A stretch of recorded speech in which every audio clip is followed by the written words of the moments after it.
Hi, general psychology students. Today we're going to talk about one of my favorite subjects, and that would be gender.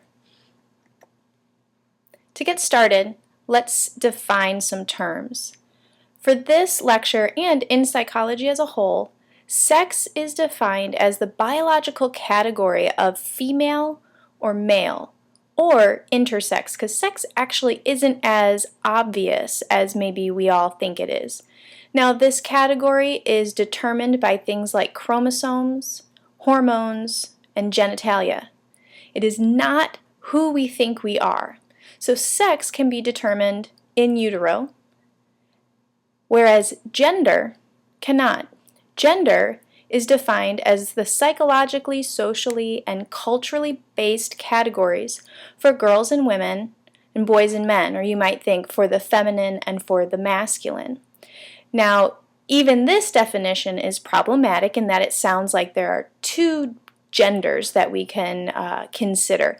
And of course, gender is actually a continuum, and we don't have to just consider the feminine and the masculine.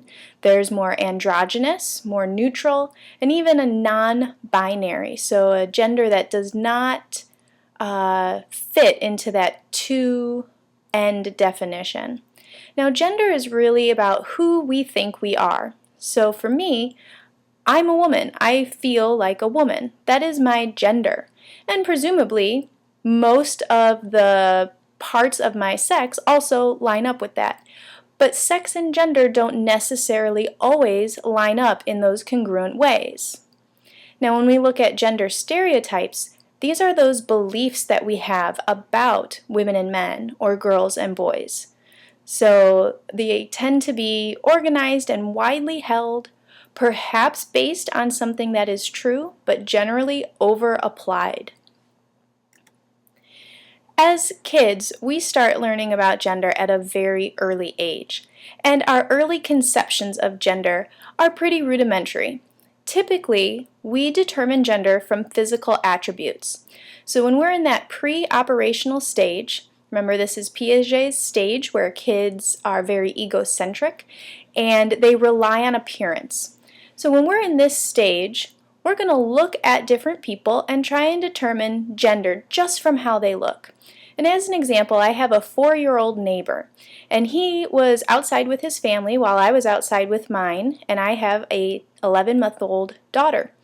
And he was looking at her and noticed maybe that she has short brown hair, that she was wearing a red and blue outfit, and he turns to his mom and says, "Is that going to be a girl or a boy?" And my guess is his pre-operational reliance on appearance didn't give him a lot of information about my daughter's gender, because maybe some of the cues he was looking for just weren't apparent to him. And what his mom replied was, "Well, that's going to be a girl, because she is a girl right now." And what his mom was doing was getting to this idea of sex category constancy. And this is our understanding that just because we might change appearance doesn't mean that our sex changes. And another example of this is I used to teach baby ballet. So I taught ballet to 4-year-olds. And in my baby ballet class, one morning, one of the dancers came in and she had just gotten her hair cut really, really short. She had a pixie cut. All her other girls in the class said, "Oh my gosh, who's the boy? You're a boy now."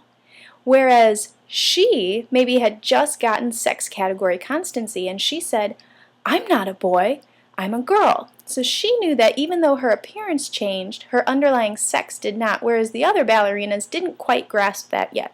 So that's still a pre-operational phenomenon. Now, there are many theories of gender development, but I'm going to focus on the social cognitive theory. So this harkens back to Bandura, someone we learned about in the personality chapter. And the gist of the social cognitive theory is that culture is passed on to children through active learning. Socialization also is taking place in a gendered social context. So there's gender all around us, and that is getting passed on to us and to our kids. And we go through a process of learning and adapting to these social and cultural norms. Now, when we focus on gender specifically, what we're going to discuss is the development of a gender schema and then a gender script.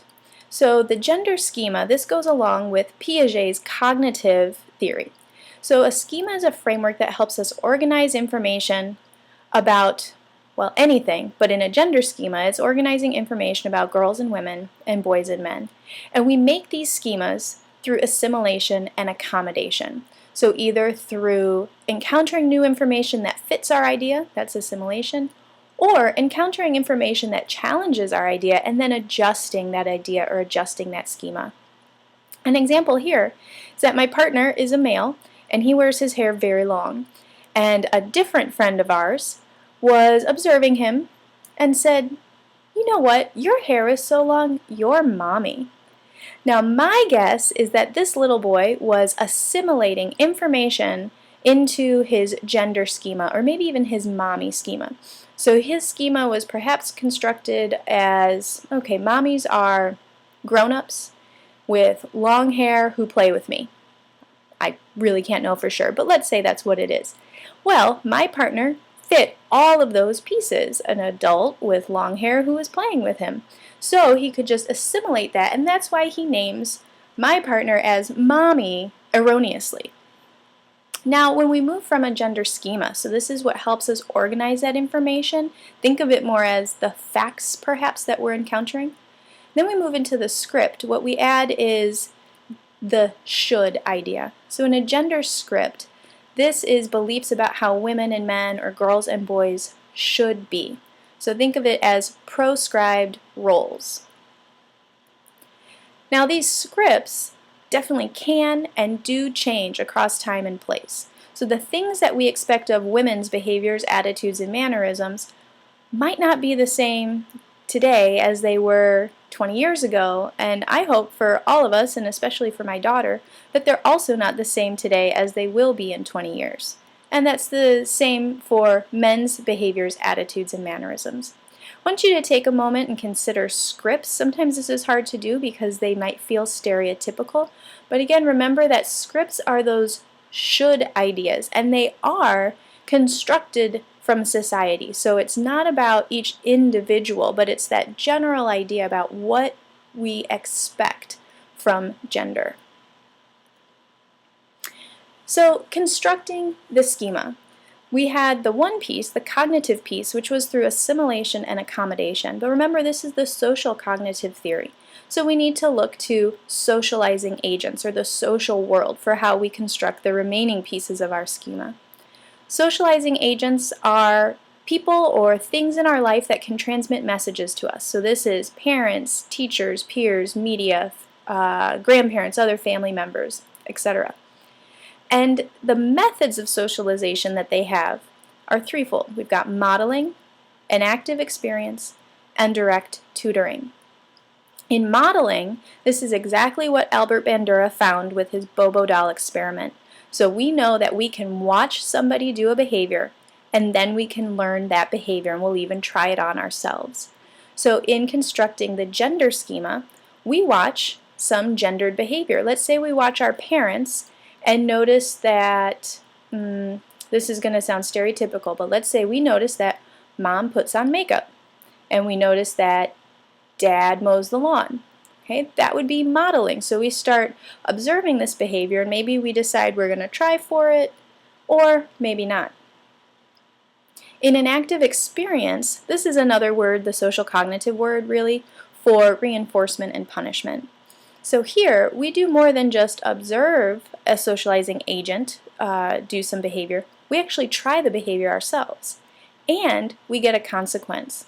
So let's say you're my brother when he was about 3 years old, and he sees me dressing up in some of my mom's clothes, dressing up in other kinds of ballet costumes, and he says, "That looks fun," because of course it is.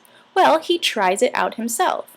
The inactive experience comes when my father saw us playing in the dress-up clothes and punishes Matt by saying, boys don't dress up, take that off right now, and really making my brother, Matt, feel maybe a bit humiliated or some embarrassment. So there's that punishment, which will likely lead to Matt not trying on those costumes, ballet clothes, or mom's clothes again. And then indirect tutoring. This, we don't necessarily get the reward or the punishment, we just get a direct lesson. So if anybody has ever heard the message, boys don't cry. That is direct tutoring. Maybe for girls, you've heard the message, girls are polite, or girls need to be nice. Okay, that is direct tutoring, so it's directly transmitting a message about gender.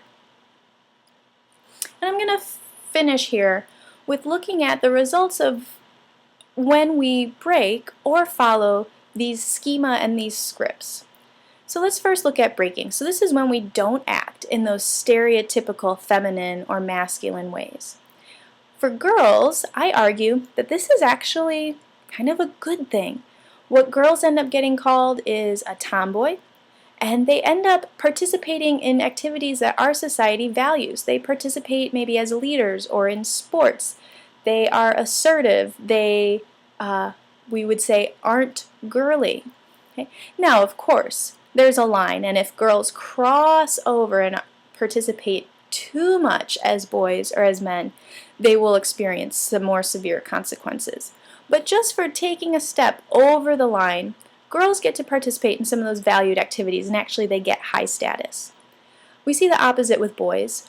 When boys participate in feminine activities, or activities traditionally viewed as feminine, they get called some pretty hurtful and horrible names.